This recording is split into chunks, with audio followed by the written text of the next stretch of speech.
ચાલો આપણે લાસ્ટ લેક્ચરમાં જ્યાં દાખલાઓ થોડાક લઈને અટકેલા એમાં થોડાક વધારે દાખલાઓ આજે શરૂ કરીએ. તો પહેલો આપણો ક્વેશ્ચન છે આજનો, કણની ગતિ ઉર્જામાં 300% વધારો થાય તો વેગમાનમાં થતો ફેરફાર ગણો. ગતિ ઉર્જા અને વેગમાન વચ્ચેનો રિલેશન નું જે ફોર્મ્યુલા છે k is equal two p²/2m. Half mv² માં m વડે મલ્ટીપ્લાય કરી m વડે ડિવાઈડ કરો તો p²/2m આવે. તો આ ગતિ ઉર્જા અને વેગમાન વચ્ચેનો સંબંધ છે. હવે અહીંયા ગતિ ઉર્જામાં 300%નો વધારો કરવામાં આવે છે. તો મેથડ શીખી લેજો. આવી રીતના જ્યારે પર્સન્ટેજના દાખલા હોય ત્યારે દરેક વખતે એક જ રીતથી આ બધા દાખલાઓ સોલ્વ થતા હોય છે. અચ્છા, અહીંયા પ્રારંભમાં ધારો કે ગતિ ઉર્જા જે છે એ 100% હોય અને એને હું k વડે બતાવું.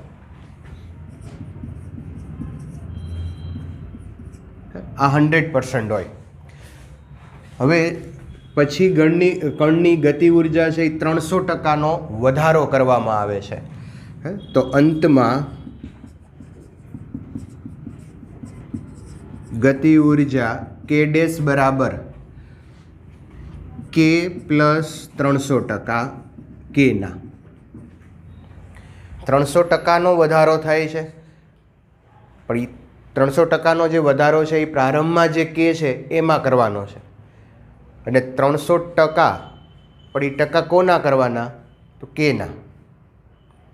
હું તમને એવું કહું કે 10%નો વધારો કરો તો 10% એટલે કેટલા? 10% કોના 10% કરવા છે ખરેખર કહેવું પડે. ધારો કે 100ની સંખ્યા હોય ને તમે 10% કરો તો 10 આવે, પણ 50ની સંખ્યા હોય ને 10% કરો તો 5 જ આવે.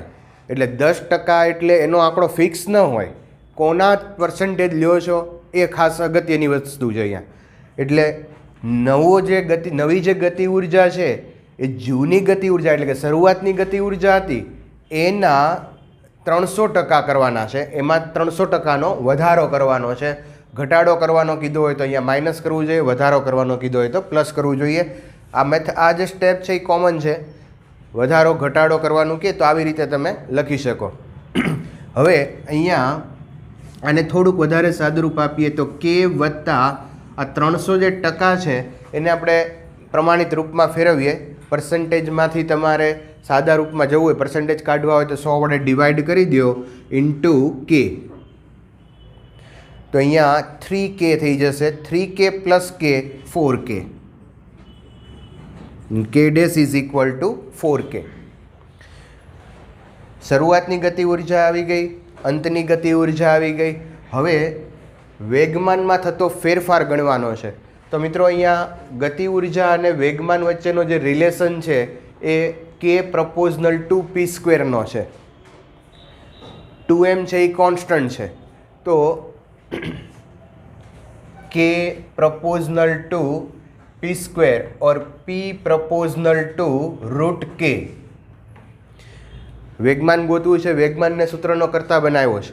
p ચલે છે, અહીંયા બંને બાજુ વર્ગમૂળ કરી નાખો એટલે √k. હવે અહીંયા આ રિલેશનનો યુઝ કરીને આપણે લખીએ કે p1 અથવા તો p proportional to √k and p dash proportional to √k dash. આ બંનેનો ગુણોત્તર લઈએ. p dash upon p is equal to √k dash upon k. Okay, k ડેશની વેલ્યુ છે 4k એન્ડ k ની વેલ્યુ છે k. k કેન્સલ, √4 એટલે 2 થઈ જશે. Then p dash is equal to 2p. p dash is equal to 2p. હવે આને પર્સન્ટેજમાં ફેરવી શકાય. નવું વેગમાન છે એ જૂના વેગમાન કરતાં બમણું હશે એવું આ બતાવે છે. અને પર્સન્ટેજમાં ફેરવવું હોય તો મલ્ટીપ્લાય 100 કરવા પડે. પર્સન્ટેજમાંથી પ્રમાણિત રૂપમાં જવું હોય તો 100 વડે ભાગવું પડે, અને પ્રમાણિત રૂપમાંથી પર્સન્ટેજમાં જવું હોય તો 100 વડે મલ્ટીપ્લાય કરવું પડે. તો અહીંયા થઈ જશે 200%. પણ 200% કોના? 200% p ના. 200% પીના. તો નવું વેગમાન છે એ 200% પીના થઈ જશે. અચ્છા, તો અહીંયા આપણને શું કીધું છે? ખરેખર ફેરફાર ગણવાનો કીધો છે. શું કીધું છે? ફેરફાર. આ તમારો જવાબ નથી. નવું વેગમાન 200% થશે, પણ ફેરફાર કેટલો થયો?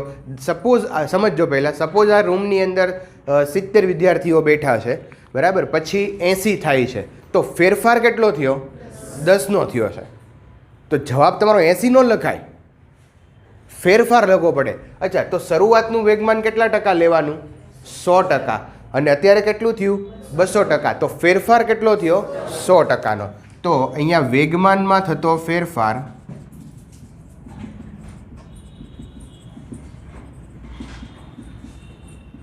100% હોય. તો આ એનો આન્સર થશે. વેગમાનમાં થતો ફેરફાર 100%. ઓકે. અચ્છા, થોડીક આની પ્રેક્ટિસ કરજો, કારણ કે આ મેથડના દાખલાઓ તમે જુદી જુદી રાશિઓ માટે ગણવાના આવશે. હે, અત્યારે તમારે ધારો કે વેગમાન ને ગતિ ઉર્જા છે, પછી અવરોધ માટે ગણવાના આવે, પાવર માટે ગણવાના આવે, પ્રવાહ માટે ગણવાના આવે, તાપમાન માટે ગણવાના આવે. મેથડ આ થશે. ગુરુત્વાકર્ષણનો આપણે જ્યારે ચેપ્ટર ભણશું તો એમાંય આવા દાખલાઓ આવશે. તો મેથડ સેમ રહેશે, મેથડમાં કોઈ ચેન્જ નહીં. રિલેશન તમારે મેન્ટેન કરવાનો અહીંયા, બરાબર? ઓકે. તો આ દાખલાની મેથડ એકદમ વ્યવસ્થિત તૈયાર થઈ જાય એના માટે તમારે હોમવર્કમાં એવું કામ કરવાનું. અહીંયા જે 300% છે ને એની જગ્યાએ એકવાર 50% લેવાના, એકવાર 100% લેવાના, બરાબર, અને એકવાર 25% લેવાના. આ 3 દાખલા સેમ મેનર, કોઈ ચેન્જીસ નહીં. ખાલી એકનો એક દાખલો તમે 3 વાર ગણો, મેથડ પાકી થઈ જાય. એટલા માટે આ 3 કામ કરવાના છે. આમાં ઊંધું પણ પૂછી શકાય. વેગમાનમાં થતો ફેરફાર આપે અને ગતિ ઉર્જાનો ફેરફાર પૂછી શકે, બરાબર? તો એક ક્વેશ્ચન હું અહીંયા હોમવર્કમાં તમને એવો આપું. સપોઝ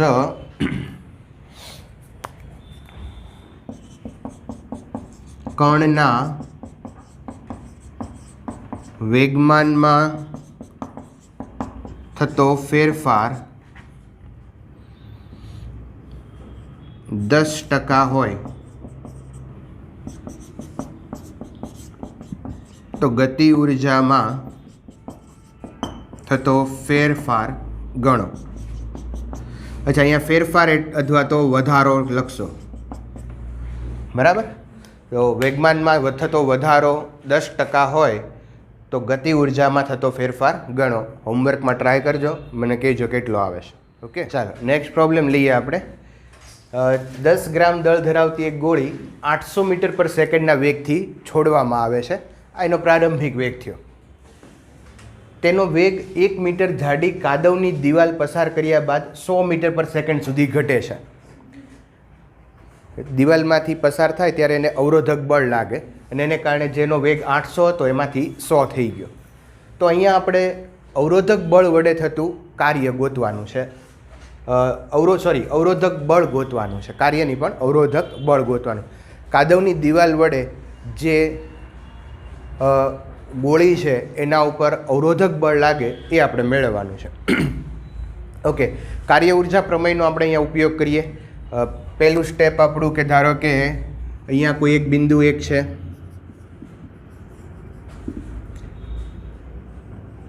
આ બિંદુ પાસે એનો પ્રારંભિક વેગ 800 મીટર પર સેકન્ડ છે અને ત્યાંથી કાદવની દિવાલમાં પસાર થઈ અને બિંદુ 2 પાસે જાય છે, ત્યાં એનો અંતિમ વેગ 100 મીટર પર સેકન્ડ થઈ જાય છે, બરાબર? અને આ જે અંતર છે એ અંતર આપણને આપ્યું છે 1 મીટર. તો જે કાદવની દિવાલ અવરોધક બળ લગાડે કેટલું લગાડે? ઓકે, તો આપણું પહેલું સ્ટેપ મુજબ પ્રારંભિક અને અંતિમ ગતિ ઉર્જા લખશું.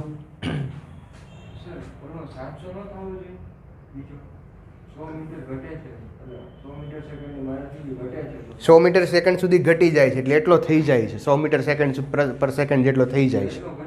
હા, 800 છે એમાંથી 100 થઈ જાય છે, બરાબર? યસ. પાછા અહીંયા આવીએ.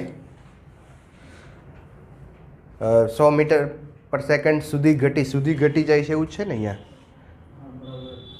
100 મીટર પર, હા બરાબર જ છે, બરાબર, યસ. તો પ્રારંભિક ગતિ ઉર્જા લઈએ, K I initial half M U square half M 10 gram. આ એમને હું અત્યારે એમને એમ રાખું છું. યુ સ્ક્વેર 800નો વર્ગ. ફાઇનલ ગતિ ઉર્જા K F is equal to half M V square half M V square અંતિમ 100નો સ્ક્વેર. હવે કાર્ય, તો કાર્ય અહીંયા એક જ વસ્તુ વડે થશે, અવરોધક બળ. એક જગ્યાએથી બીજી જગ્યાએ જાય છે, એક બિંદુથી બે બિંદુ સુધી, તો કાર્ય માત્ર અવરોધક બળ વડે થશે. તો સ્ટેપ આપણું બીજું, ડબલ્યુ રેઝિસ્ટિવ ફોર્સ 1 to 2, કાર્ય થશે બળ ગુણ્યા સ્થાનાંતર ડી. આ જે બળ છે એ અવરોધક બળ છે એફઆર. સ્થાનાંતર આપ્યું છે 1 મીટર, એની કિંમત અહીંયા મૂકી શકો. સ્ટેપ નંબર 3 કાર્ય ઉર્જા પ્રમેય, W is equal to delta K. તો કાર્ય થાય છે બળ ગુણ્યા સ્થાનાંતર F R into D is equal to delta K. Delta K એટલે અંતિમ ગતિ ઉર્જા માઇનસ પ્રારંભિક ગતિ ઉર્જા, એમાં હાફ એમ કોમન નીકળી જશે અને અંદર અહીંયા રહેશે અંતિમ 100નો વર્ગ માઇનસ 800નો વર્ગ. હવે અહીંયા તમે વેલ્યુ મૂકવી હોય તો મૂકી શકો. હાફ એફ આર, આ ડીની વેલ્યુ 1 છે, હાફ એમ મેં અહીંયા 10 ઇન્ટુ 10 ટુ પાવર -3, અહીંયા થઈ જશે 10 ટુ પાવર 4 માઇનસ, અહીંયા લઈ લો તમે 4 આવશે તો અહીંયા 8 ઇન્ટુ તો 80,000 થઈ જાય ને, એટલે 8 ઇન્ટુ તો 80 ઇન્ટુ 10 ટુ પાવર 3, અથવા તો આના 8 કરી નાખીએ ને આપણે, 8 ઇન્ટુ 10 ટુ પાવર 4. હે શું 8નો વર્ગ, sorry 64, yes. 64 into 10 to power minus 10 to power 4, એ 10 ટુ પાવર 4 બાય 12 લઈ લેશો એટલે 1 માઇનસ 64, ને પછી તમે આનો કેલ્ક્યુલેશન કરી શકો. અચ્છા, તમારો જવાબ માઇનસમાં આવશે? હા. અચ્છા, શું કામ માઇનસમાં આવ્યું? અવરોધક બળ છે.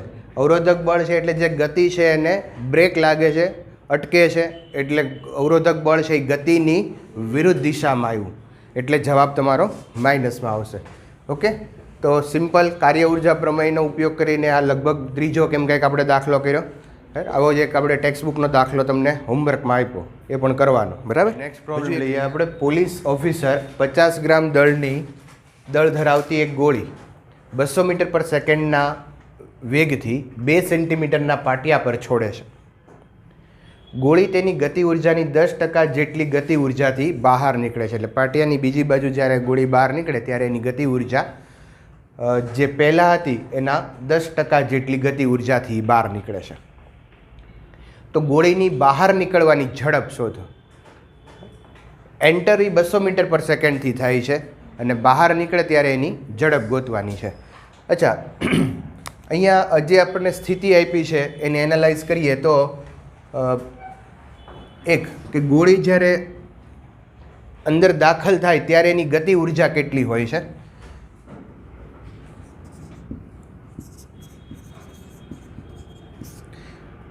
Half M V I square. Half M 50 ગ્રામમાંથી કિલોગ્રામમાં જશું 10 ટુ પાવર -3. વીઆઈ ઇનિશિયલ વેગ 200 મીટર પર સેકન્ડ. અચ્છા, આનો હિસાબ કરીએ આપણે, એટલે અહીંયા થઈ જશે 25 ઇન્ટુ 10 ટુ પાવર -3, 2નો વર્ગ 4 ગુણ્યા 10 ની 4 ઘાત, 2 મીંડા છે એટલે 4 થઈ જશે, બરાબર.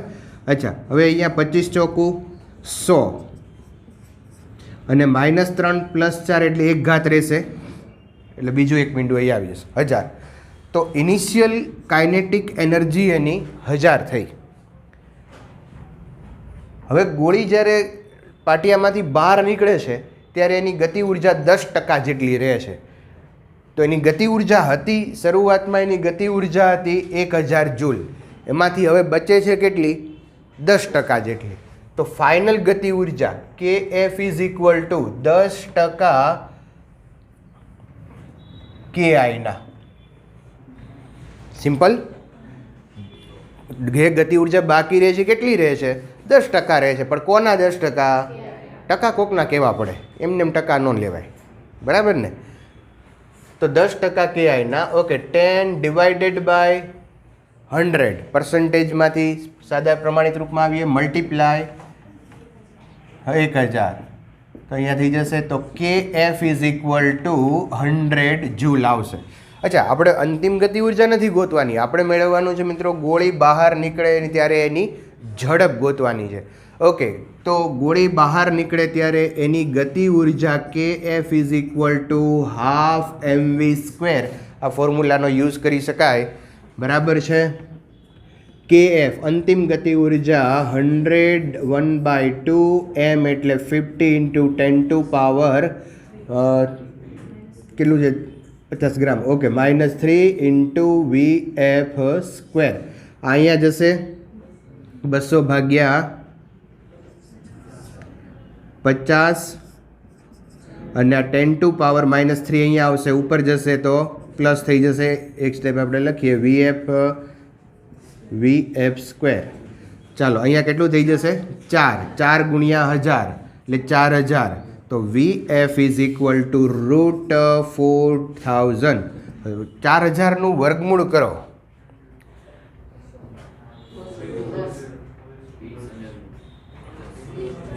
બરાબર. હવે એક વસ્તુ સમજજો, 4000નું તમે વર્ગમૂળ કરો, જે કંઈ જવાબ આવે વાંધો નથી. એક સમજજો કે શરૂઆતનો એનો વેગ કેટલો હતો? 200.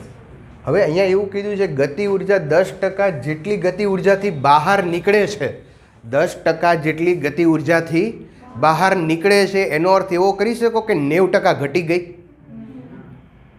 ના, એવું નથી થયું. જો એવું નથી થયું. અહીંયા 90% ઘટી ગયું નથી. જો 200થી બહાર નીકળતી હોય 90% ઘટી જાય તો 9 × 2 = 100, તો જવાબ 20 આવવો જોઈએ આસપાસ. 200 હતી, 200 મીટર/સેકન્ડ થી એન્ટર થઈ હતી, બહાર નીકળે ત્યારે 20 હોવી જોઈએ. 20 નથી આવતો જવાબ, વધારે છે કંઈક. એટલે એનો અર્થ એવો ન કરતા કે 90% ઘટી ગઈ, ઓછી ઘટે છે. કેટલા ટકા ઘટે છે હોમવર્કમાં કરજો. કરીએ કોને? 83 મૂકવાની. 200% એટલે 200 એટલે 100%, તો આટલા એટલે કેટલા ટકા? 83 મૂકી એકો, બરાબર?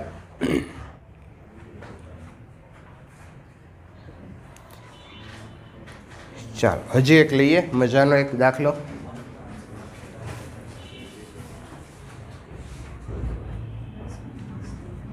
અત્યારમાં ટેક્સ્ટ બુકમાં છે આ દાખલો, ઉદાહરણનો કે સ્વાધ્યાયનો બીજો કે એમ કંઈક છે, ત્રીજો ઉદાહરણનો છે.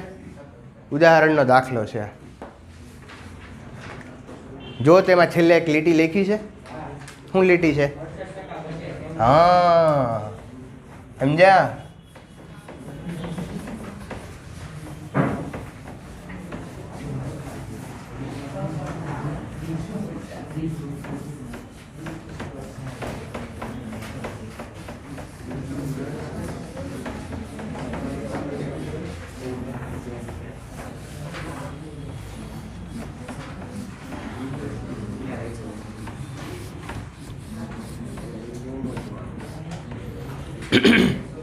ચાલો, એક પ્રોબ્લેમ તમને હું લખું છું અહીંયા, તમે ટ્રાય કરશો. સોલ્વ તો હું જ કરાવડાવીશ, પણ તમે ટ્રાય કરો. 15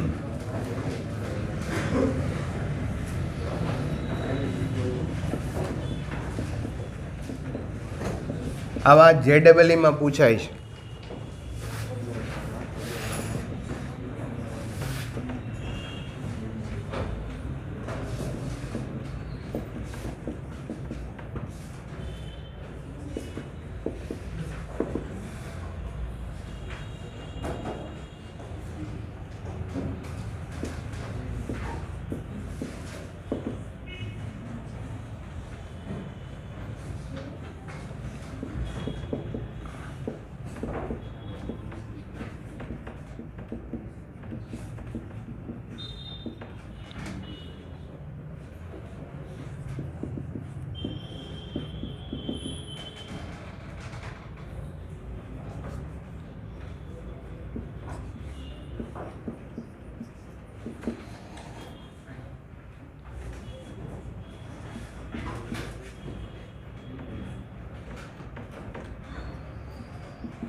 દાખલો બે રીતે ગણી શકાય. એક તો કાર્ય ઉર્જા પ્રમેયનો ઉપયોગ કરીને, અને બીજું એક મેં તમને આવો એક દાખલો કરાવ્યો હતો એક્સનું ફંક્શન હોય ત્યારે, બરાબર. તો એ રીતે સંકલનની રીતે પણ કરી શકાય, બરાબર.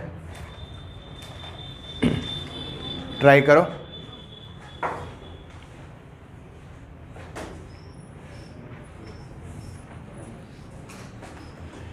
અહીંયા રાખો. પ્રોબ્લેમ છે એમ દળના કણનો વેગ v is equal two a root x. અહીંયા વેગ છે એ એક્સ એટલે કે સ્થાનનું વિધેય છે. સ્થાન સાથે વેગ બદલાય છે. જ્યાં એ છે એ અચળ છે, તો બધા જ બળો વડે થતું કુલ કાર્ય એક્સ ઇઝ ઇક્વલ ટુ 0 થી x is equal to D સુધીના સ્થાનાંતર દરમિયાન કેટલું થાય. બે રીતે આ પ્રોબ્લેમ સોલ્વ કરી શકાય. એમાંની પહેલી રીત કાર્ય ઉર્જા પ્રમેયનો ઉપયોગ કરીએ. W is equal to delta કે, બરાબર. કાર્ય ગોતવાનું છે ડેલ્ટા કે.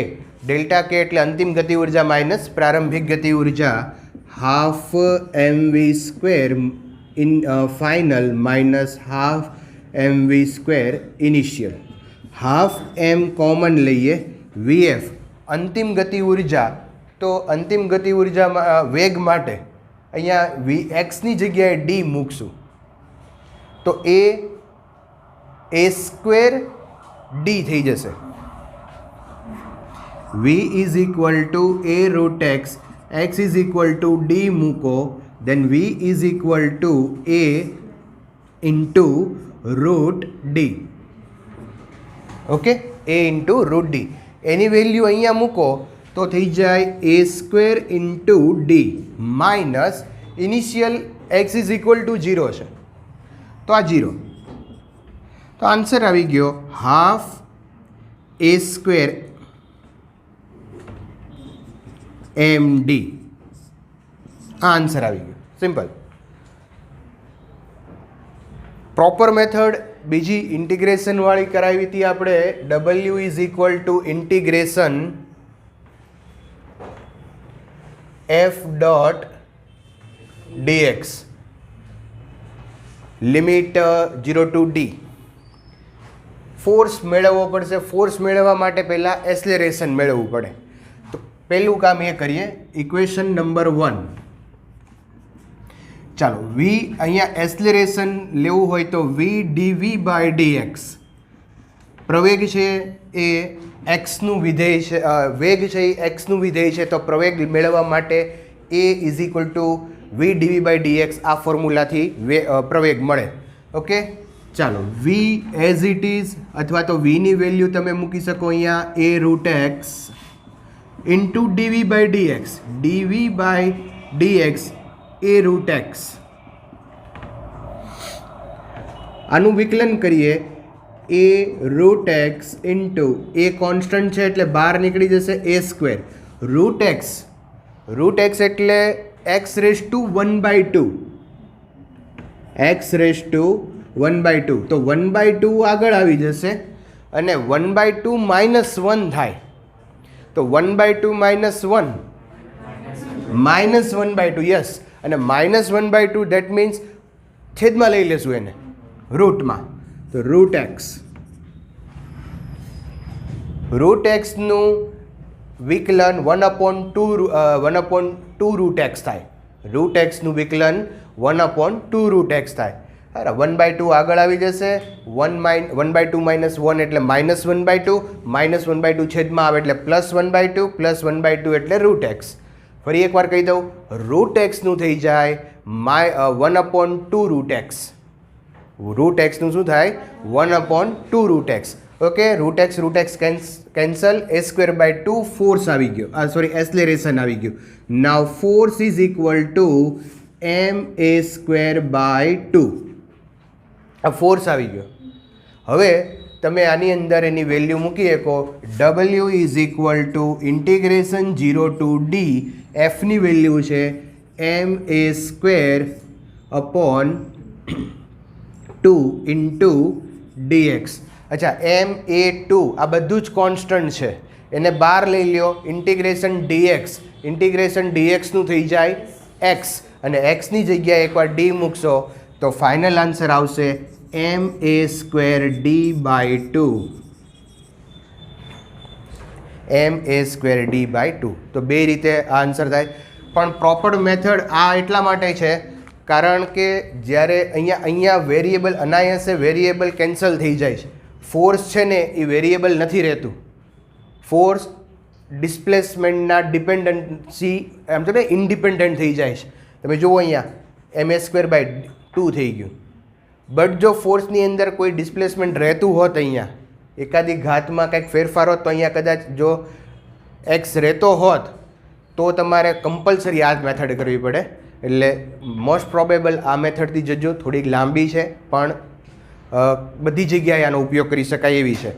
આ કોઈ જગ્યાએ કોઈક જગ્યાએ વાપરી શકાય. બરાબર. આ તો કોન્સ્ટન્ટ આવી ગયું એટલે અહીંયા આપણને સેટ થઈ ગયું છે. ઓકે. પોકો સિસ્ટમ. પોકો સિસ્ટમ મીન્સ પી એટલે પેજ 1, ચેપ્ટર 1. એક પેજમાં એક ચેપ્ટર આવી જાય એવી રીતનું કામ કરવાનું છે. એક પેજની અંદર એક ચેપ્ટર આવી જવું જોઈએ.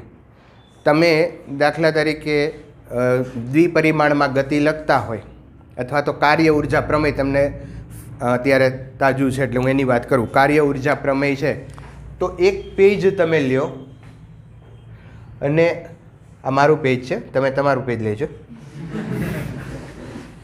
જો તમારા અક્ષર સારા હોય, તમે તમારી અનુકૂળતા હોય, તમે વાંચી શકતા એ રીતે હોય તો આના 3 ભાગ પાડો, અધરવાઇઝ 2 ભાગ પાડો.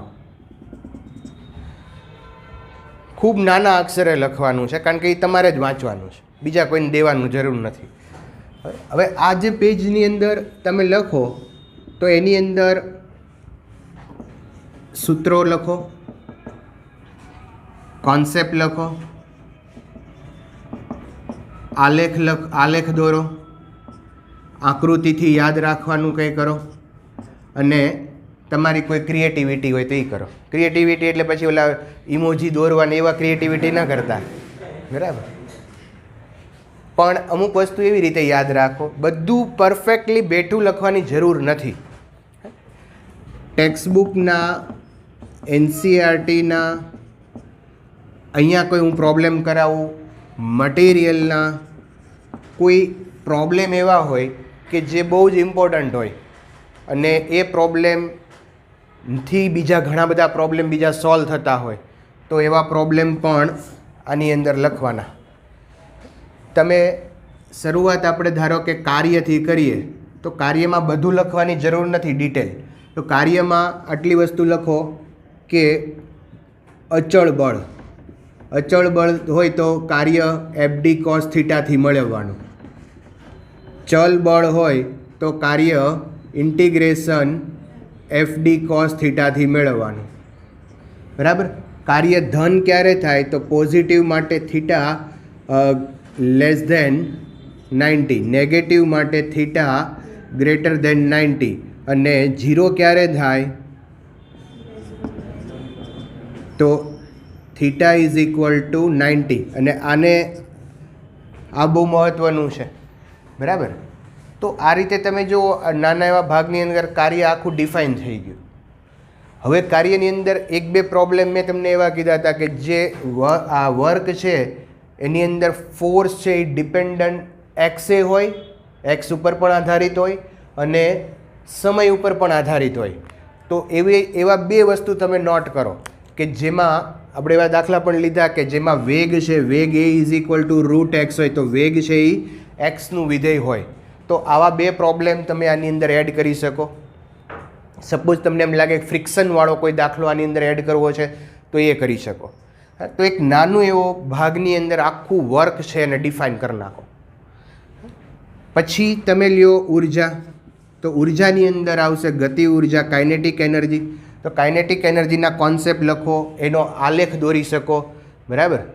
અહીંયા કાઇનેટિક ઉર્જા જે છે, ગતિ ઉર્જા અને વેગમાનનો આલેખ, એના સૂત્રો લખી નાખો કે કાઇનેટિક એનર્જી છે એ 12 mv² p²/2m. બરાબર. પછી આની અંદરના તમને એમ લાગે કે આ કોન્સેપ્ટ છે તો એ કોન્સેપ્ટને ત્યાં ઉતારી દો. આ વસ્તુ એવી રીતે બનાવજો, યાદ રાખજો કે જ્યારે તમે એક જ પેજ લઈને બેસો ને ત્યારે તમને એવું ફીલ ન થાય કે ઓલું કંઈક બાકી રહી ગયું છે, આવી જવું જોઈએ બધું. એટલે એક પેજ વાંચો ને તો તમારું આખું ચેપ્ટર રિવાઇઝ થઈ જાય અને તમને પૂરેપૂરું સેટિસ્ફેક્શન મળે કે આ ચેપ્ટરની અંદરના જેટલા કાંઈ કન્સેપ્ટ હતા, જે કાંઈ વસ્તુ હતી એ બધી એક જ પેજમાં આવી ગઈ છે, બાકી નથી રહ્યું. બરાબર? જો બાકી રહી જશે એવું લાગશે તો પાછું જે આપણો હેતુ છે ને એ નહીં થાય. આપણે શું કરવું પડશે? બાકી આપણને એમ લાગે કે કંઈક ઓલું બાકી રહી ગયું, હાલો ને એ ટેક્સ્ટ બુકમાંથી જોઈ લઉં, તો એ જોવા માટે પાછી ટેક્સ્ટ બુક ખોલશો. આપણો હેતુ એ છે કે જ્યારે ઘણા બધા ચેપ્ટરો ભેગા થાય ત્યારે માત્ર આ એક જ પેજથી આપણે આખું ચેપ્ટર પૂરું થાય એવી રીતે કરવાનું છે કામ. તો ત્યારે પછી ટેક્સ્ટ બુક ખોલવા જશો તો આપણો હેતુ જે છે એ સિદ્ધ નહીં થાય. બરાબર? એટલે ખાસ એક ચેપ્ટર, ભલે તમને કદાચ અત્યારે વાર લાગે એવું બને તો આગળ પાછળ 2 પેજ લઈ લો. બરાબર? 2 પેજની અંદર આખું ચેપ્ટર કમ્પ્લીટ કરો. 2 પેજમાં આખું ચેપ્ટર કમ્પ્લીટ કરો. 2 પેજમાં તો થઈ જાય, કારણ કે અહીંયા ઉર્જા છે ને, એક ગતિ ઉર્જા આવી, પછી આવશે સ્થિતિ ઉર્જા, કુલ ઉર્જા, બરાબર, અને એક આવશે આની અંદર સંઘાત. થોડું વર્તુળમય ગતિનું શાસ્ત્ર આપણે અલગ રાખશું. સંઘાત પણ આમ તો અલગ જ છે. અહીંયા લઈ લઈ ઉર્જા, સંઘાતને અહીંથી કેન્સલ કરી નાખો, પાવર લઈ લો, એટલે કાર્ય ઉર્જા અને પાવરનું એક ચેપ્ટર આખું થઈ જાય. સંઘાત પછી વર્તુળમય ગતિનું યંત્રશાસ્ત્ર એ અલગ પેજ ઉપર લેશું. બરાબર? આમ ગુજરાત બોર્ડની ટેક્સ્ટ બુક મુજબ બધું એકમાં જ છે, પણ એકના અલગ અલગ ચેપ્ટરો હું બનાવવાનો છું, કારણ કે આપણે એની અંદર ઘણું બધું કામ કરવાનું છે. આ ચેપ્ટરની અંદર ખાલી આપણે આટલું જ વાત કરશું, કાર્ય ઉર્જા અને પાવર. તો એક પેજની અંદર કાર્ય ઉર્જા અને પાવર આવી જવું જોઈએ. That is Poco system, page 1, chapter 1. હવે વિચારો કે તમારે ફિઝિક્સની અંદર 11 - 15 ને 12 - 14, બરાબર, 11 - 14 જ ગણો, કારણ કે પહેલું ચેપ્ટર નીટ કે જીમાં આવતું નથી. તો 14 ને 28 ચેપ્ટર છે. હવે 28 ચેપ્ટરના 28 પેજ કરો તો પરીક્ષાને આગલે દિવસે 28 પેજ વાંચવા પ્રેક્ટિકલી પોસિબલ છે કે નહીં? છે. પણ જો તમે 11-12 સાયન્સની ફિઝિક્સની બુક લેશો તો 1000 થી 1200 પેજ થાય. તો 1000 થી 1200 પેજ એક દિવસમાં વાંચવા પ્રેક્ટિકલી પોસિબલ છે નહીં. અને એક સાયકોલોજી છે આપણી કે જ્યારે પરીક્ષા હોય ને એના આગલે દિવસે બધી જ વસ્તુમાંથી એકવાર નજર વહી જાય ને તો પરીક્ષાના દિવસે કોન્ફિડન્સ બિલ્ટઅપ થાય, અથવા તો આપણને કોન્ફિડન્સ આવે. નહીંતર એવું થાય કે મારે આ 2 ચેપ્ટર વાંચવાના બાકી રહી ગયા. બરાબર? તમને આવડતું જ હોય 2 ચેપ્ટરમાંથી, પણ માનસિક એવું થઈ ગયું કે મારે વાંચવાના બાકી રહી ગયા છે તો મને નહીં આવડે તો. એટલે એ વસ્તુ ન થાય. એટલે આ સિસ્ટમે કામ કરવાનું, આવું 3 સબ્જેક્ટમાં કરવાનું. 96 ચેપ્ટર જેટલા થાય છે તમારે ટોટલ. ફિઝિક્સ, કેમેસ્ટ્રી, મેથ્સવાળાને ઓછા થશે, થોડા બાયોલોજીવાળાને વધારે થશે. તો એ ધારો કે બધું થઈને 90 પેજ થયા કે 95 પેજ થયા, તો 95 પેજ પરીક્ષાને આગલે દિવસે વાંચવા પોસિબલ છે. બરાબર? અને બધાના ભેગા કરો તો 2000 જેટલા પેજ થાય. તો 2000 પેજ ન વાંચીએ કાંઈ. બરાબર? એટલે આ સિસ્ટમે બધાને આ કામ કરવાનું. પણ આની અંદર લખજો એવી રીતે કે જેથી કરીને બધું જ આવી જાય. બરાબર? એકાદું સેમ્પલ હું તમને ગ્રુપમાં મૂકીશ કેવી રીતે લખવું. અને અમુક બુકનો ઉપયોગ કરજો, ખાસ કરીને એક એરરલેસ કરીને બુક આવે છે. બરાબર? એરરલેસ બુકનો યુઝ કરજો. જો એ તમારી પાસે ન હોય તો એની એક લિંક હું તમને મોકલીશ, એટલે તમે તમારા ફોનની અંદર પણ એને લઈ શકશો. એ બુકનો યુઝ કેટલો કરવાનો છે? આ શોર્ટકટ બનાવવા માટે. એમાં શોર્ટકટ જ આપ્યા છે, પણ એનાથી વધારે આપણે શોર્ટકટ કરવાનું છે. પણ એટલે તમને એક અંદાજ આવી જાય કે આ પછી આ ફોર્મ્યુલા આવશે, આ પછી આ ફોર્મ્યુલા આવશે, આ પછી આ ફોર્મ્યુલા આવશે, એ કંઈ બાકી ન રહી જાય. બરાબર? એક ટ્રાય કરજો, એક વીકનો ટાઈમ આપું તમને, મને એક ચેપ્ટર તૈયાર કરીને આપજો. બરાબર? હું એકાદું સેમ્પલ તમને મૂકીશ એટલે તમને આઈડિયા આવે. પણ તમે તમારી રીતે કામ શરૂ કરી દેજો. બરાબર? અત્યારે એવું જ વિચારજો કે એ ફરીથી જ બનાવવાનું છે, પણ એકવાર તમારે આમ આઈડિયા આવે કે કેવું આમાં થાય છે કામ, એ જોવા માટે જ ખાસ. બરાબર? તે ટ્રાય કરજો. બરાબર? તો બધાએ આ કામ કરવાનું છે. એટલે છેલ્લે અને બહુ સારા પેજમાં લખજો, પેન એવી વાપરજો પાછળ પાછી ઇમ્પ્રેશન ન આવે એની. બરાબર? પેજની ક્વોલિટી સારી વાપરજો, કારણ કે એ પેજ તમારે છેક હજી વર્ષ દોઢ વર્ષ સાચવવાનું છે. તમારી પરીક્ષા ક્યારે કોને ખબર? હે, હજી પાછું એકાદું આવું આવી જાય તો પછી હજી એવું આવશે નહીં. પણ આ રીતે કામ કરજો. ઓકે, ચાલો અહીંયા અટક્યા છે. નેક્સ્ટ લેક્ચરમાં અહીંથી આગળ જશો. Okay, thank you.